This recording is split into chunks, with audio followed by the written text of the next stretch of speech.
Hello guys, welcome to question hour. मेरा नाम है संजीव कुमार और स्वागत करता हूं आपका क्वेश्चन आवर एजुकेशन में। आज हम करने वाले हैं पॉलिटी के इंपॉर्टेंट क्वेश्चंस, जो कि हमारी पिछली सीरीज चल रही थी, उसी को हम कंटिन्यू करते हैं। तो चलिए शुरुआत करते हैं आज के क्वेश्चंस की। क्वेश्चन नंबर 1 आपकी स्क्रीन पर है। Urdu is the official language of, बताइए उर्दू जो है वो कहाँ की ऑफिशियल लैंग्वेज है। तो देखिए, उर्दू जो है वो जम्मू एंड कश्मीर की एक ऑफिशियल लैंग्वेज है, ये आप याद रखिए, जम्मू एंड कश्मीर। एक और इम्पोर्टेंट फैक्टर यहाँ से पूछा जाता है आजकल, आर्टिकल 370 के बारे में, और एक पूछा जाता है आर्टिकल 335A के बारे में, जो कि जम्मू कश्मीर के लिए एक स्पेशल प्रोविजन करते थे, जो कि पिछले साल हटा दिए गए हैं।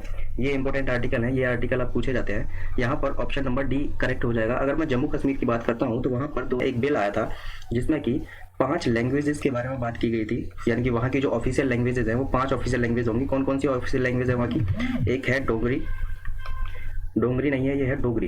एक है यहाँ पर उर्दू, एक है इंग्लिश, एक है यहाँ पर हिंदी, एक है यहाँ पर कश्मीरी। ये 5 लैंग्वेज जो है वो जम्मू एंड कश्मीर की ऑफिशियल लैंग्वेजेस हैं। चलिए नेक्स्ट क्वेश्चन है, क्वेश्चन नंबर 2।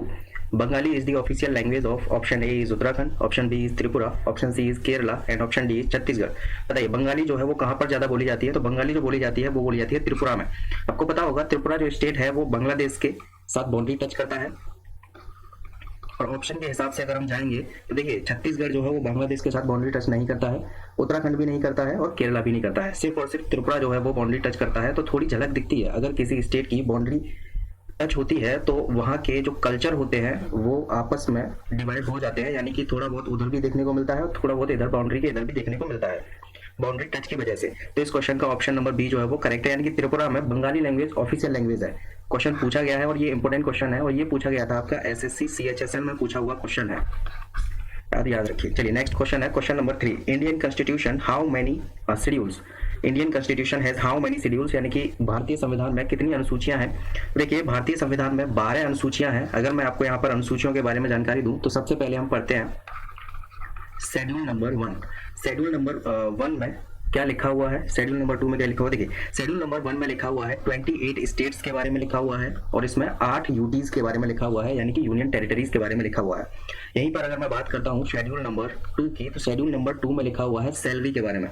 किसकी सैलरी होगी? यहाँ पर जो भी इंपॉर्टेंट पोस्ट होती है उनकी सैलरी के बारे में। जैसे कि आपको प्रेसिडेंट की सैलरी के बारे में जानकारी चाहिए तो आप शेड्यूल नंबर 2 को देख सकते हैं, यानी कि जो भी इंपॉर्टेंट पोस्ट होंगी उनकी सैलरी के बारे में लिखा हुआ है शेड्यूल नंबर 2 में।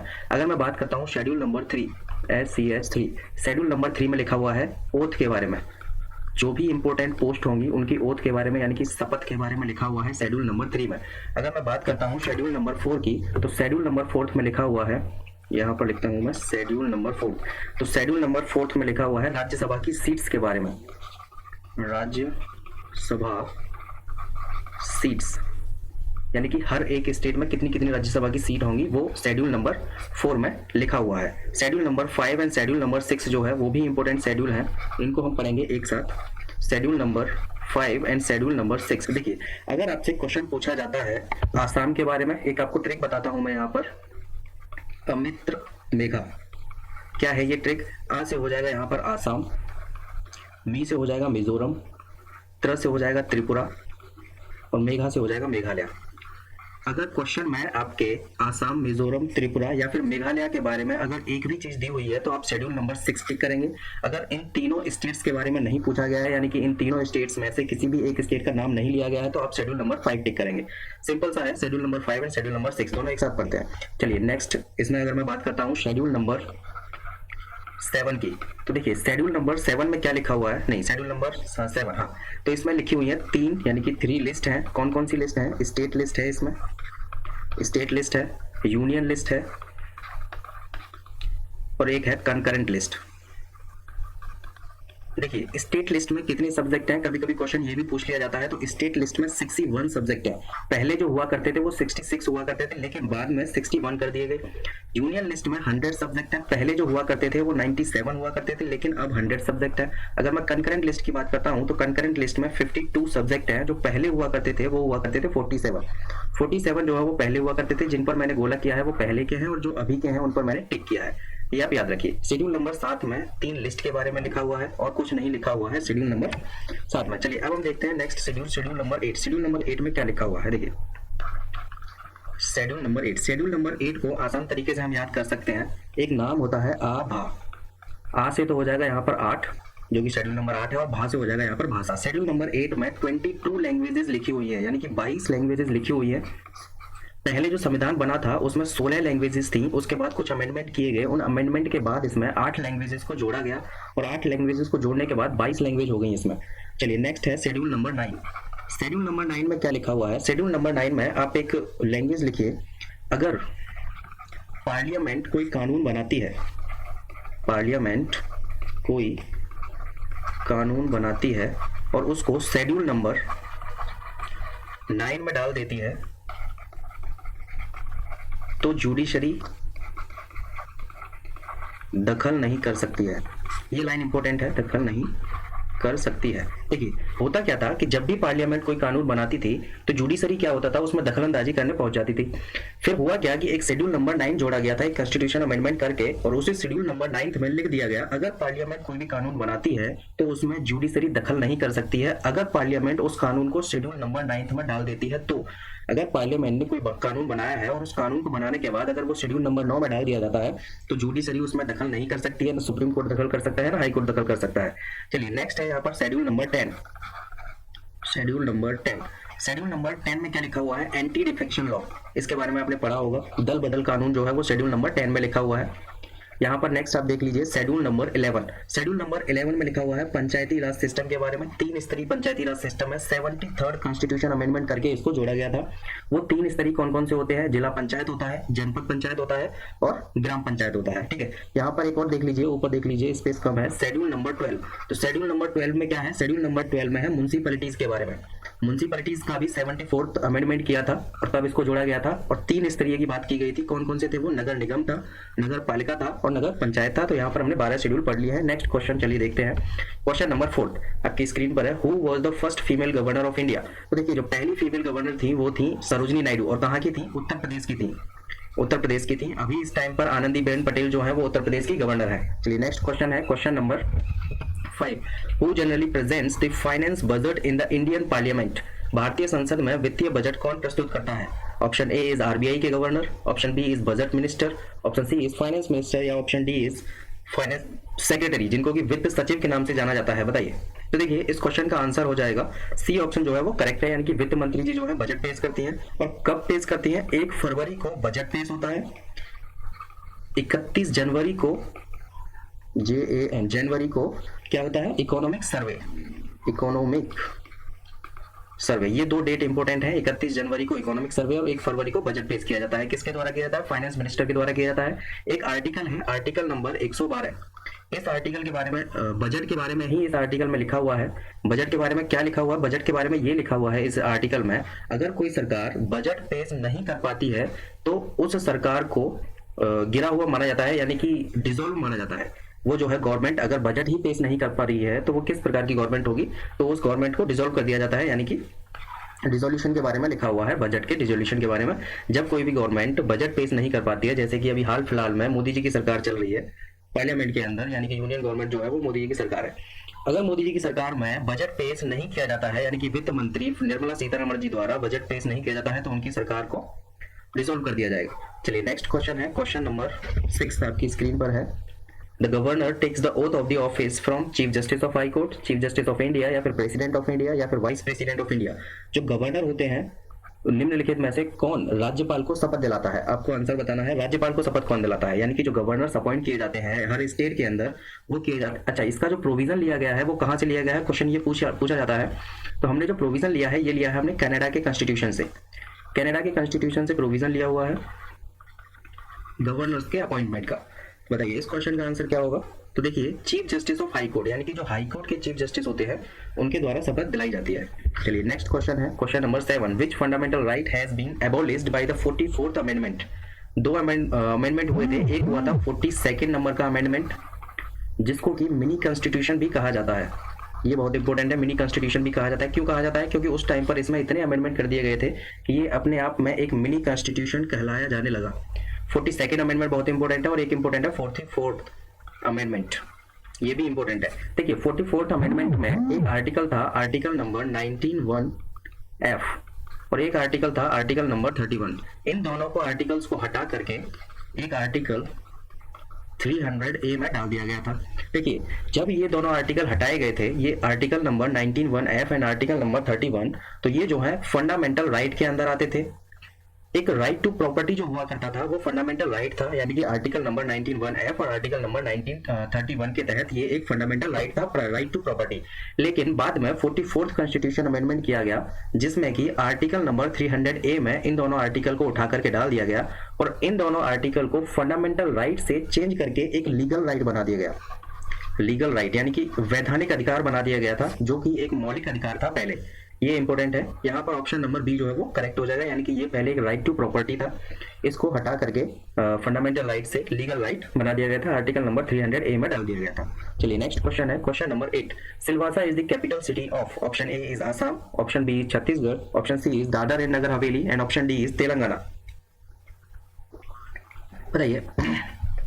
तो देखिए सिलवासा जो है वो दादर एवं नगर हवेली की जो है कैपिटल है। Silvassa is the capital city of the Dadar एवं नगर हवेली। दादर एवं नगर हवेली में बहुत सारा इंडस्ट्रियल है, एकदम इंडस्ट्रियल एरिया, वहाँ पे बहुत सारी इंडस्ट्रीज है। चलिए यहाँ पर आसाम की बात करते हैं, तो आसाम की आपको पता ही होगा दिसपुर है। छत्तीसगढ़ की मैं बात करता हूँ तो रायपुर है। अगर मैं तेलंगाना की बात करता हूँ तो हैदराबाद है, हैदराबाद। चलिए नेक्स्ट क्वेश्चन है, question number 9। The election commission is established under the article. बताइए इलेक्शन कमीशन के लिए कौन सा आर्टिकल इंपॉर्टेंट है?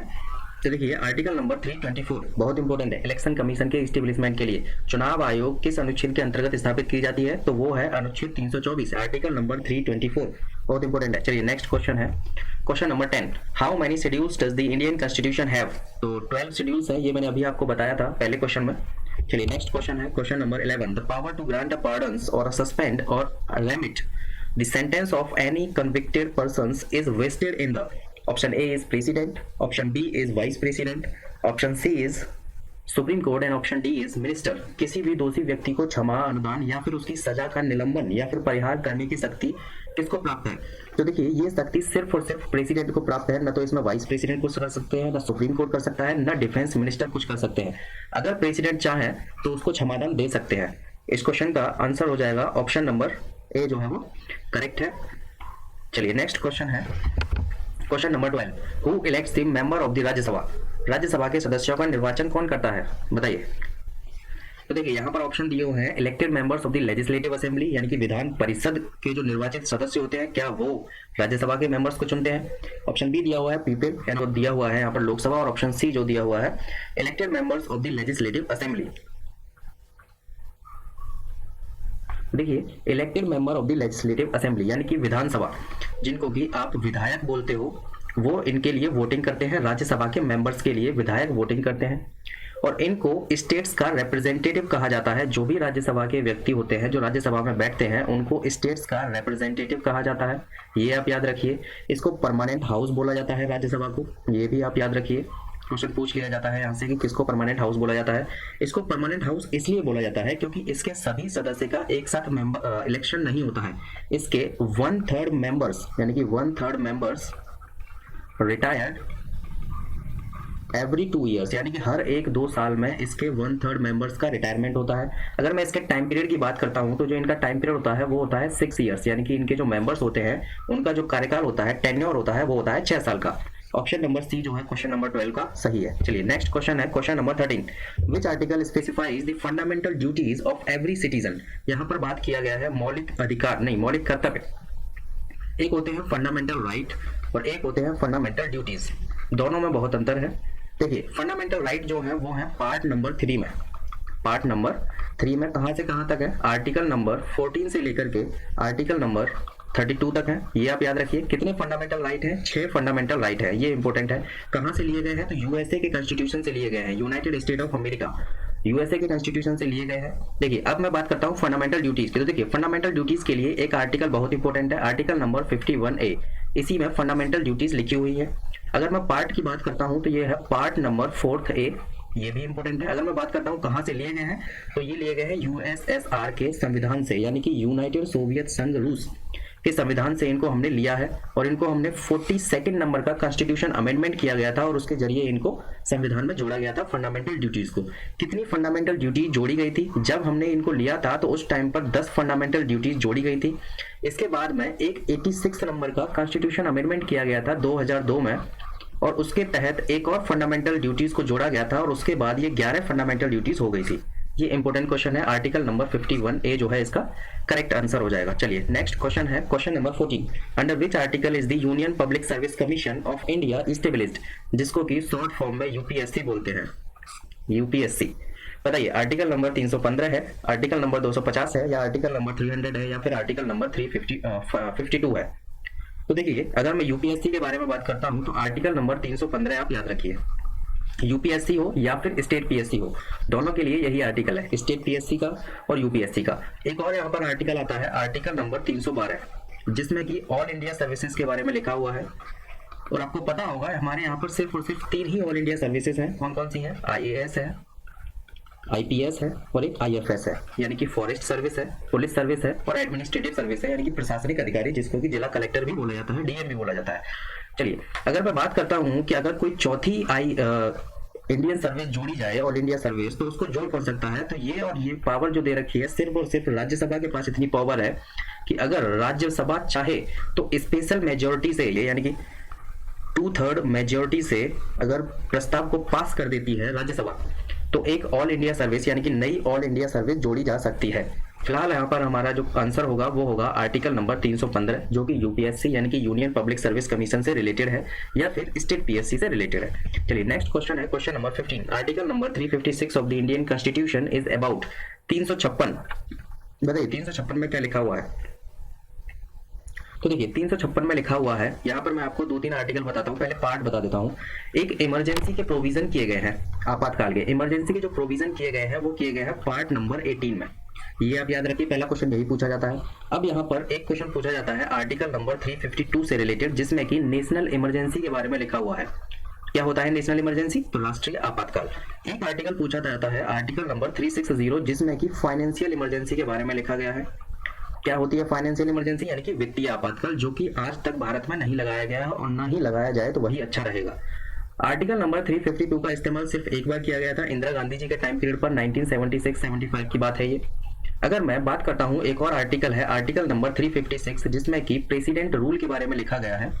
प्रेसिडेंट रूल का मतलब होता है राष्ट्रपति शासन, जिसको कि कई बार इंपोज किया गया है हर एक स्टेट में, यानी अलग अलग स्टेट्स में कई बार इंपोज किया गया है। आर्टिकल नंबर 356 के तहत प्रेसिडेंट रूल लगाया जाता है, यानी कि राष्ट्रपति शासन जो है लगाया जाता है। आर्टिकल नंबर 356 यानी कि कॉन्स्टिट्यूशन के आर्टिकल नंबर 356 का इस्तेमाल करके प्रेसिडेंट रूल लगाया जाता है। और इसकी जरूरत तब पड़ती है जब स्टेट जो है, स्टेट गवर्नमेंट जो होती है वो सही तरीके से न चल पा रही हो, तो गवर्नर वहां के एक लेटर लिखते हैं प्रेसिडेंट को और आर्टिकल नंबर 356 का इस्तेमाल करके प्रेसिडेंट रूल वहां पर लगा दिया जाता है, इंपोज कर दिया जाता है। चलिए नेक्स्ट क्वेश्चन है question number 16। Constitution day of India is on, option A is 26 January, option B is 23 January, option C is 15 August and option D is 26 November. भारत का संविधान दिवस कब मनाया जाता है बताइए? देखिए 26 नवंबर को संविधान दिवस मनाया जाता है। इंपॉर्टेंट क्वेश्चन है, 26 नवंबर कब से मनाना चालू किया है हमने? 1950 से। ठीक है, चलिए नेक्स्ट क्वेश्चन है question number 17। The constitution of India was framed bye, तो सबको पता होगा जो कॉन्स्टिट्यूशन फ्रेम किया गया है वो कॉन्स्टिट्यूशन असेंबली के द्वारा फ्रेम किया गया है। प्लानिंग कमीशन की बात करता है तो 1951 में सेटअप की गई थी प्लानिंग कमीशन, 2014 में खत्म कर दी गई थी। ठीक है, चलिए नेक्स्ट क्वेश्चन है क्वेश्चन नंबर 18।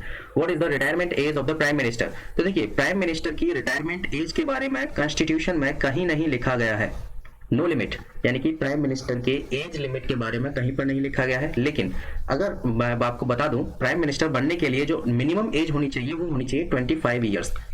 25 ईयर्स तब होनी चाहिए जब आप लोकसभा से प्राइम मिनिस्टर चुने जाते हैं तब। लेकिन अगर आप राज्यसभा से जाएंगे तो आपको 30 साल तो उम्र होनी ही चाहिए, क्योंकि राज्यसभा का मेंबर बनने के लिए 30 साल आपकी उम्र होनी चाहिए। यहीं पर आप याद कर लीजिए 35 ईयर्स के लिए, तो 35 ईयर किसके लिए चाहिए? प्रेसिडेंट के लिए चाहिए और फिर गवर्नर के लिए चाहिए। अगर मैं 21 ईयर्स भी यहीं पर देख लीजिए, 21 ईयर्स किसके लिए चाहिए? जो भी आपके पीआरएस चुनाव होते हैं, यानी कि पंचायती राज सिस्टम के जो चुनाव होते हैं जो कि हाल फिलहाल यूपी में चल रहे हैं, उनका मेंबर बनने के लिए 21 साल उम्र होनी चाहिए। या फिर एक जो म्युनिसिपैलिटीज के जो इलेक्शन होते हैं या फिर म्युनिसिपैलिटीज का मेंबर आपको बनना है तो भी आपकी उम्र 21 साल होनी चाहिए। आपको वोट देने की उम्र पता ही होगा 18 साल होती है। देखिए यहाँ पर हमसे जो क्वेश्चन पूछा गया था वो रिटायरमेंट के बारे में पूछा गया था, प्राइम मिनिस्टर के रिटायरमेंट के बारे में। तो यहाँ पर नो लिमिट इसका आंसर हो जाएगा, चाहे उनकी कितनी भी उम्र हो प्रेसिडेंट प्राइम मिनिस्टर बन सकते हैं। सेम इसी प्रकार से न तो प्रेसिडेंट के बारे में जो है रिटायरमेंट की एज है, न गवर्नर के बारे में लिखा हुआ है, न राज्यसभा के बारे में, न लोकसभा के बारे में, लेकिन यहाँ पर मिनिमम एज का प्रोविजन जरूर दिया गया है, 25 years, 30 years, 35 years and 21 years, ये आप याद रखिए। चलिए नेक्स्ट क्वेश्चन है question number 19। Article 20 of the Indian constitution the protection in respect of the conviction for offences deals with the, देखिए यहाँ पर ऑप्शन देख के ही आप लगा देंगे आर्टिकल नंबर 20। मैंने आपको अभी बताया है आर्टिकल नंबर 14 से लेकर के आर्टिकल नंबर 32 तक फंडामेंटल राइट है और इन्हीं के बीच में आ जाता है आर्टिकल नंबर 20। तो ऑप्शन नंबर ए जो है वो करेक्ट हो जाएगा, यानी कि एक फंडामेंटल राइट है। चलिए नेक्स्ट क्वेश्चन है क्वेश्चन नंबर 20 और ये हमारा आज का लास्ट क्वेश्चन होगा। In case the state emergency is declared, it needs a parliamentary approval after every, option A is 6 months, option B is 1 year, option C is 2 years and option D is 3 years। यदि राष्ट्रीय आपातकाल घोषित किया जाता है तो उसे प्रत्येक किन महीनों में या सालों में बाद संसद का अनुमोदन प्राप्त करना आवश्यक है। स्टेट इमरजेंसी की यहाँ पर बात की गई है। राष्ट्रीय आपातकाल अगर लगाया जाता है यानी कि नेशनल इमरजेंसी अगर लगाई जाती है तो देखिए 6 महीने का प्रोविजन किया गया है। अगर 6 महीने के अंदर अंदर आपको संसद से अनुमोदन प्राप्त करना होता है। अगर 6 महीने से एक दिन भी ज्यादा हो जाता है तो तुरंत तो वहां से इमरजेंसी जो होती है, आपातकाल जो होता है वो खत्म हो जाता है। 6 महीने के अंदर अंदर आपको अनुमोदन चाहिए ही चाहिए पार्लियामेंट से। इंपोर्टेंट क्वेश्चन था, इसका आंसर हो जाएगा ऑप्शन नंबर ए। ये हमारा आज का लास्ट क्वेश्चन था। चलिए गाइस, थैंक यू आज की वीडियो देखने के लिए। अगर वीडियो पसंद आई हो तो लाइक कर दीजिए। अगर आपको कोई भी प्रॉब्लम है तो आप कमेंट करके बता सकते हैं। चैनल को सब्सक्राइब जरूर कर लेना। हम यहाँ पर डेली पॉलिटी के, हिस्ट्री के और ज्योग्राफी के क्वेश्चंस करते हैं जो कि प्रीवियस ईयर्स में आए हुए क्वेश्चन होते हैं और ये हमारे जो नेक्स्ट एग्जाम होने वाले हैं उनमें उनके लिए बहुत महत्वपूर्ण हो जाते हैं। चलिए थैंक यू गाइस।